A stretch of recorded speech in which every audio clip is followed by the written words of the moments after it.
예, 오늘도 하나님 앞에서 하루를 시작하는 여러분에게 우리 하나님께서 놀라운 은혜를 부어주시기를 간절히 축복합니다. 아멘. 예, 오늘은 사도 바울이 이 삶과 죽음에 대해서 어떤 마음을 가지고 있고 어떤 태도로 살아가는가 우리가 한번 보도록 하겠습니다. 예, 어제 마지막 어제 본 20절, 21절 한번 읽어볼까요? 한번 읽겠습니다. 시작. 나의 간절한 기대와 소망을 따라 아무 일에든지 부끄러워하지 아니하고 지금도 전과 같이 온전히 담대하여 살든지 죽든지 내 몸에서 그리스도가 존귀하게 되게 하려 하나니 이는 내가 사는 것이 그리스도니 죽는 것도 유익함이라. 아멘.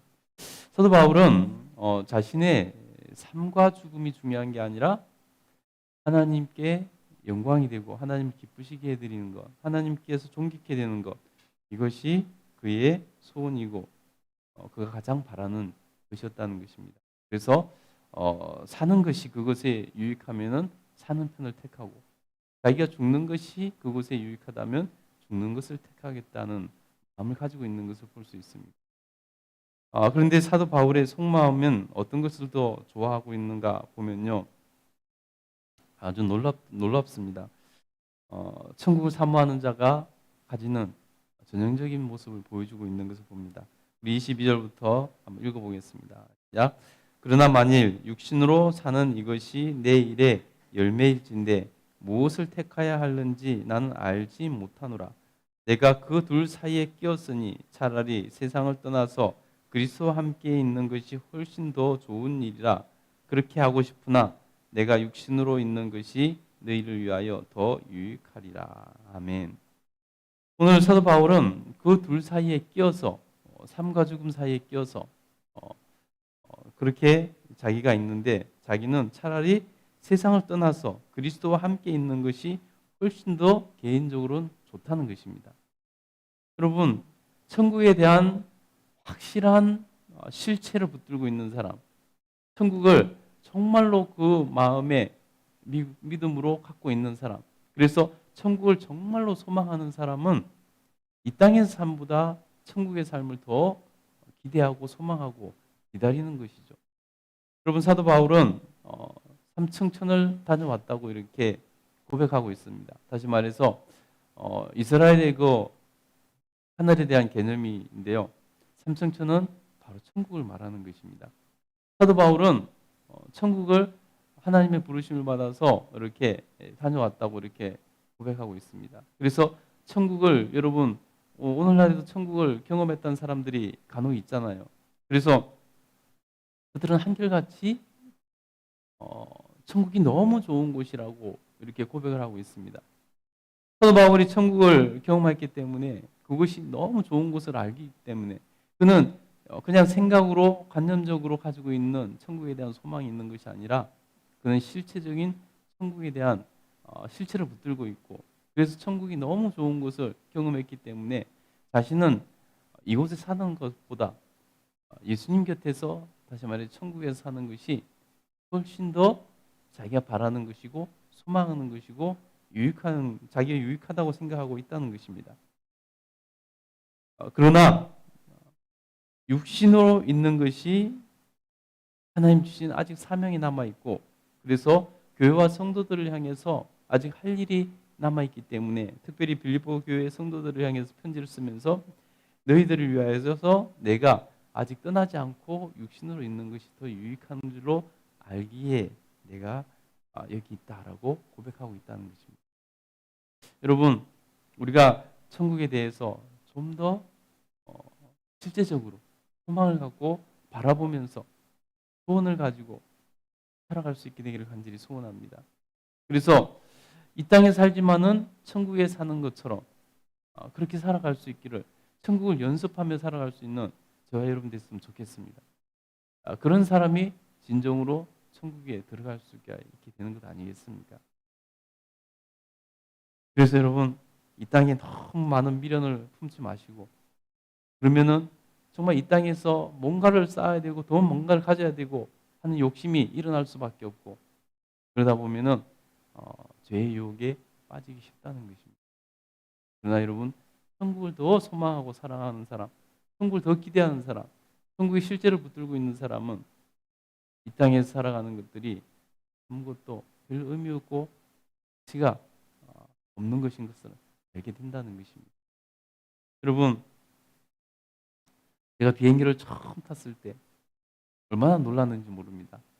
왜냐하면은 이 땅에서 정말 좋아 보이고 커 보이고 그랬던 집들이, 빌딩들이 하늘에 올라가서 보니까 아무것도 아닌 거, 성냥갑보다 더 작게 보이는 그런 것을 보면서 내가 저곳에서 저렇게 아둥바둥하고 저렇게 사는 그곳에서 정말 모든 것을 다 걸고 살려고 했던가 하는 생각이 들었었습니다.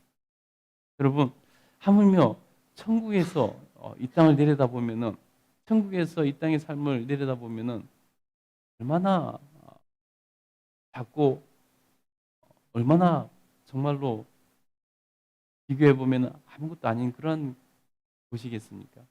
그러니 여러분, 우리는 천국을 소망하면서, 천국을 기대하면서, 천국을 준비하면서 살아야 될 줄 믿습니다. 사도 바울과 같은 그러면 그런 고백이 나오게 될 줄 믿습니다. 우리 한번 또 계속 한번 읽어보겠습니다. 25절부터 읽겠습니다. 시작. 내가 살 것과 너희 믿음의 진보와 기쁨을 위하여 너희 무리와 함께 거할 이것을 확실히 아노니. 예. 그래서 자기가 살 것과 그래서 너희 믿음의 진보와 기쁨을 위하여 너희 무리와 함께 만났을 때 그런 역사가 일어날 것이다라고 말하고 있습니다. 그래서 내가 너희의 믿음의 진보와 기쁨을 위하여 너희 무리와 함께 할 것이다. 떠나지 않고 할 것이다라고 말하고 있는 것입니다. 우리 26절도 한번 읽어보겠습니다. 시작. 내가 다시 너희와 같이 있으므로 그리스도 예수 안에서 너희 자랑이 나로 말미암아 풍성하게 함이라. 예. 사도 바울은 자신이 빌립보 교회를 방문하고 교제하면서 빌립보 교회 성도들이 정말 그 삶이 풍성해지기를 원하는 그런 기대를 갖고 있고 또 그것을 위해서 사역하고 있다라고 고백하고 있다는 것입니다.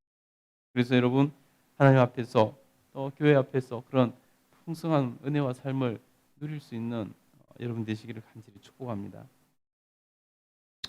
우리 계속 한번 읽겠습니다. 27절부터 읽겠습니다. 시작. 오직 너희는 그리스도의 복음에 합당하게 생활하라. 이는 내가 너희에게 가보나 떠나 있으나 너희가 한 마음으로 서서 한 뜻으로 복음의 신앙을 위하여 협력하는 것과 무슨 일에든지 대적하는 자들 때문에 두려워하지 아니하는 일을 듣고자 함이라. 이것이 그들에게는 멸망의 증거요 너희에게는 구원의 증거니 이는 하나님께로부터 난 것이라. 아멘. 사도 바울이 뭐라고 말하냐면요, 너희는 그리스도의 복음에 합당하게 생활하라는 것입니다. 그래서 하늘에 속한 사람처럼 천국 시민처럼 복음에 합당한 삶을 살아가라는 것입니다. 이것이 가장 중요하다는 것입니다. 여러분, 우리가 입으로만 믿는다고 하면은 그것이 무슨 소용이 있겠습니까? 입으로만 주의 이름을 부르면 그게 무슨 소용이 있겠습니까? 우리가 하나님 앞에서 그리스도의 복음에 합당한 생활을 해야 되는 것입니다. 그래서 우리 예수님께서도 그러지 않았습니까? 나더러 주여 주여 하는 자마다 다 천국에 들어가는 것이 아니고 오직 아버지의 뜻대로 행하는 자라야 들어가리라. 그래서 여러분, 천국은 우리가 이 땅에서 그리스도의 복음에 합당한 삶을 살아가는 사람이 들어가는 곳입니다. 그렇기 때문에 사도 바울이 빌립보 교회 성도들에게 간절히 부탁하는 것 아닙니까? 오직 너희는 그리스도의 복음에 합당하게 생활하라. 이것이 내가 너희에게 가보나 떠나 있으나 한 마음으로 서서 한 뜻으로 복음의 신앙을 위하여 협력하는 것이라. 그래서 믿음 안에서 교회 안에서 한 마음 한 뜻으로 복음의 신앙을 위하여 서로 협력하는 것. 그러므로 그리스도의 복음에 합당한 생활이 드러나야 된다는 것입니다. 그리고 또 한 가지는 뭐냐면 무슨 일에든지 대적하는 자들 때문에 두려워하지 않는 이 일을 듣고자 합니다. 여러분, 정말로 믿음 있는 사람, 정말로 천국을 소망하며 예수님과 관계가 있는 사람은 세상의 어떠한 두려움 앞에서도 예수님을 고백하고 믿음의 삶을 사는 것이죠. 순교를 당할지언정 믿음이 꺾이지 않는 것. 이것이 정말 참 믿음 아니겠습니까? 여러분 초대교회 때 믿는 것 때문에 얼마나 많은 핍박이 있었습니까? 그러나 두려워하지 않고 무슨 일이든지 대적들 때문에 두려워하지 않고 당당하게 그리스도인의 삶을 사는 것, 당당하게 복음을 전하는 것, 이것이 바로 그리스도의 복음에 합당한 삶을 사는 자들의 모습이라는 것입니다. 그래서 그것이 바로 멸망하는 자들에게는 멸망의 증거가 되는 것이고 구원받는 자들에게는 구원의 증거가 된다는 것입니다.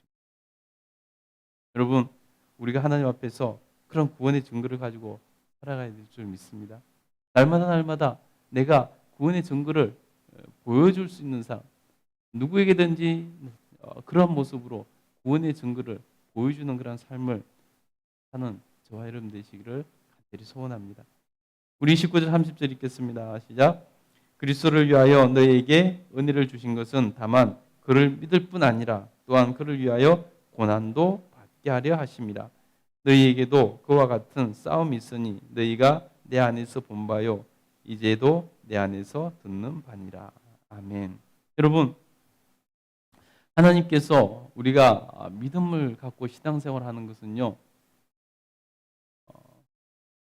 우리에게 하나님께 주신 은혜가 있을 뿐만 아니라 믿음으로 말미암아 믿음을 지키는 데 있어서는 시대에 따라서는 고난도 함께 있을 수 있다는 것입니다. 여러분이 만약에 북한에 태어났다면 어떨까요?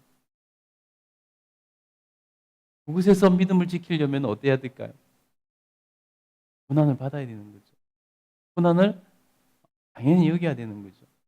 그래서 여러분, 우리가 시대에 따라서 상황에 따라서 예수님을 믿는 것은 하나님의 놀라운 은혜로 구원을 받는 은혜, 하나님께서 삶을 지켜주시는 은혜, 여러 가지 은혜가 있지 않습니까?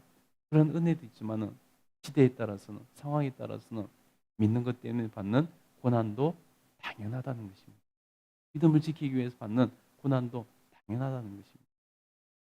그러니 여러분, 우리가 하나님 앞에서 믿음을 지켜나가고 그리스도의 복음에 합당한 삶을 살아가는 이유 때문에 당하는 고난을 성경은 이상하게 여기지 말라라고까지 말씀하고 있습니다. 여러분, 그런 각오가 되어 있어야 된다는 것입니다. 여러분, 우리가 얼마나 참 좋은 시대에 태어난 것이 얼마나 복인지 몰라요. 여러분이 만약에 100년, 200년 전에 태어났다면 예수님 믿는 것 때문에 많은 핍박을 받았을 것입니다. 여러분이 만약에 이 대한민국에 태어나지 않고 북한에서 태어났다면은 여러분 과연 믿음을 지킬 수 있었을까 하는 생각도 할 수 있지 않을까요, 여러분? 여러분이 만약에 중동의 이슬람 국가에서 태어났다면 어땠을까요? 네. 그래서 우리가 하나님 앞에서 늘 감사하면서 이런 좋은 환경에서 신앙생활하는 감사하면서 그렇다면 우리에게 주신 사명이 있을 것이라는 믿음으로 정말 복음을 땅끝까지 증거하는 일이 있어서 더욱더 힘을 낼 수 있는 여러분 됐으면 좋겠습니다. 어떻게 보면 여러분, 우리가 이런 좋은 환경에서 신앙생활하는 것은요, 그런 북한에서 목숨 걸고 신앙생활하는 그들, 저 중동 땅에서 목숨 걸고 신앙생활하는 그들에게는 우리가 믿음의 빛을 지고 있는 것이고, 더 근본적으로는 이 신앙을 우리에게 전달해 주기 위해서 피 흘린 선교사들과 또 우리 믿음의 조상들, 그들에게 여러분 우리가 빚지고 있는 것 아니겠습니까? 그러니 여러분, 우리가 하나님 앞에서 정말 빚진 자의 삶을 가지고 하나님 앞에서 어떻게 그 빚을 갚을까 고민하면서 하나님 앞에서 정말 그리스도 복음에 합당한 생활하며 복음을 전하는 그런 삶을 힘있게 해나가는 저와 여러분 되기를 간절히 소원합니다. 여러분, 오늘도 하나님 놀라운 풍성한 은혜가 여러분과 함께 하시기를 간절히 축복합니다. 기도하겠습니다.